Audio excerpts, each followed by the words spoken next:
Okay, good day mga ka-airsoft. Good day mga ka-bigman.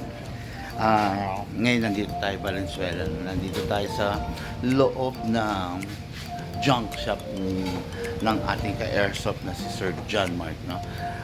Sa kasalukuyan ay pumipili siya ng unit kasi baguhan lang si Sir. Siyempre gusto niya yung unit na mapipili niya. Yung sinasabi natin, yung nababagay sa kanya. Okay? At ngayon, nakapili na ang ating ka-airsoft. Pili niya is yung SRC High Cap. Ang ganda, oh. Ayun, grabe. Hello, Sir John Mark. John Mark, na? Ayan. Ilan taon na, sir? Okay. Hindi na minor. Okay na. Sige, demo ko na sa'yo, sir. Sir, unang-una, yun nga, sabi ko sa'yo, kailangan disiplinado, ha? Pag nakainom, nilalabas, wag, ha? At tapos, yan, kumbaga pang alis stress lang, firing, yun, the best yun. Wag lang talagang yung walang disiplina na, halimbawa, minsan lalabas ka sa bahay, dala-dala mo. Siyempre, ibang usapan yun, sir. Hanggat maaari, lagi na po na. Ha? Tapos, okay guys, no, mga airsoft, yung unit niya, yung silver edition. Meron tayong black nito, meron din tayong two-tone. Okay? Premium unit, pwede sa 12 kg, sa 14 kg, tsaka sa CO2. Alam nyo naman, ang gumagamit ng CO2 ay air gun, no? Kaya pag ginamitan ito ng CO2, talagang napakalakas nito, no? Okay, release na natin ang magazine. Press lang dito, sir. Sir, ito yung magazine. Alalay lang dito, hindi pwedeng malalagrog to kasi pwedeng magsimula ng leak. Pero yung leak yun, minor lang yun, nagagawa natin. Okay, ano yun pala, yung leak, kung sakaling may leak, ang gagawin mo, tumawag ka sa amin, i-guide ka namin kung paano mawala natin. Okay, so ito, press lang natin yung valve yan, press lang ng bahagya, konti lang, then spray konti. Kailangan naka-press ka para pumasok yung oil. Tapos dito. Okay, konti lang naman, sir. Tapos dito, number 1, dito. Okay, kasa. I-lock nito manually. Tapos dito. Tapos, tanong, tuwing bang maglalaro mag-i-spray? Hindi, Pag napansin mong tuyo, saka ka lang mag-spray.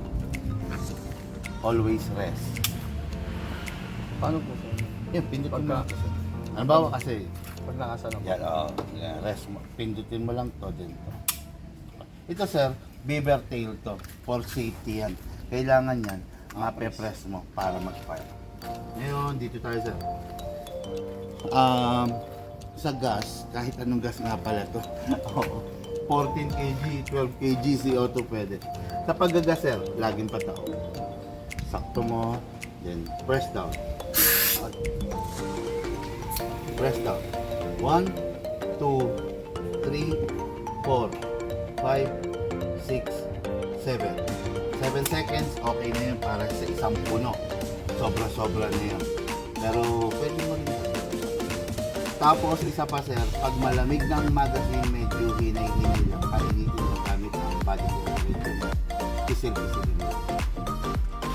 So, reloader, wala na? Plan. Sorry. Okay. Sa reloader, sir, baba mo lang to. Ingatan mo mabitawan, ha? Pwede mabasag. Baba mo. Ito, lagay mo rito. Dito mo siya shoot. Okay. Pump ka lang. Oops. Yun. Pag ganyan ang bala, sir, mali yan. Kailangan alter. Maximum rounds na pwede mong ilagay 27. Pero ang recommended ko lang palagi na ilalagay is nasa 20 to 23 lang para hindi naman masira yung spring. Ngayon sir, pasok. Kasa, ready to fight sir. Dami ka tayo. Diretso na po sir. Yes sir. Oh. Sir, Baka maipit yung kamay mo, ha. Baka maipit. Yan, okay. Firing. Yan, huwag mo tutok sa... Huwag mo sinisilip. Sige sir, ubusin Sige, sir, mo. hanggang sa maubos. Ubusin mo para- yun. Hindi natin sunset. Sige, sir. Sige, hanggang maubos para mag-open. Nag-open siya. Yan, pag nag-open, kasi wala nang bala. Next thing to do, sir, release magazine, saluhin mo ha. Release. Tapos, release the slide dito. Ayaw mo lang po. Yan, sige. Yan, tapos rest.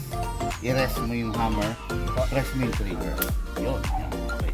Basta lagi, sir, safety. Kailangan, ito, ganito. Itong palatandaan dyan. Oh, sabi ko sa'yo, malamig, di ba? Bago ka mag-next round, medyo painitin mo lang. Oh, ito, sir. Ito, para sa inyo rin to, ha. Tandaan nyo, pag ito nakababa, handa nang pumutok yan. Kaya kailangan, alerto ka pag nakaganyan na. Kumbaga, halimbawa, nakababa ng ganyan. Ibig sabihin, nakasana yan, hindi mo na pwedeng itutok sa kapwa-kapwa tao mo. Hindi mo na pwedeng... Oo, sir, ha? Delikado yun. Kailangan, pag ganyan, ano ba, merong naikasa mo, meron kang gagawin. I-rest mo na muna siya ulit. I-rest mo nang wala yung magazine. Ha? Huwag mong i-rest nang nandyan yung magazine kasi puputok yun. Okay, unit ni Sir John Mark, no? Okay, may next transaction kami mga bakal. Okay, unit niya yung SRC High Kappa. Sir, lifetime service warranty unit. Basta may problema, tawagan mo lang. Okay? Guys, thank you and have a blessed day.